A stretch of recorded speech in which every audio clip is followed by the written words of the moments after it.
maganda. Maganda. Ito yan, tama? Yan, ito yung mga pinagharap ko sila.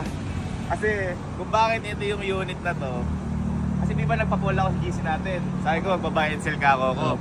Kung ano ba gusto ka ako niyong bilhin, ganyan-ganyan. Then nilagay ko yung mga nasa range ng budget ko.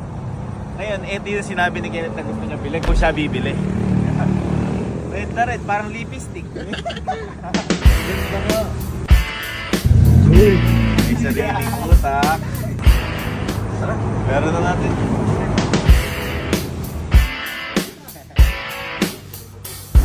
Ganda. Parang sporty star. Lipstick.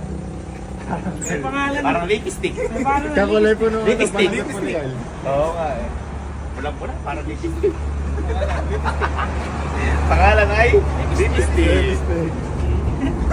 Alright. Napaka-angas. Tingin mo, magugustuhan ni Kenneth to ha. Tingin mo. Oo, kuya, magugustuhan. Nagustuhan ko po eh. Baka naman ikaw lang gumamit na to. Kilala kita, Por. Hiramin ko naman. Tinerno mo pa sa balanggot mo yung kulay eh. Talo si Purple. Ano? Talo si Purple. Talo si Purple pa. Uy, ang gwapo. Ang gwapo.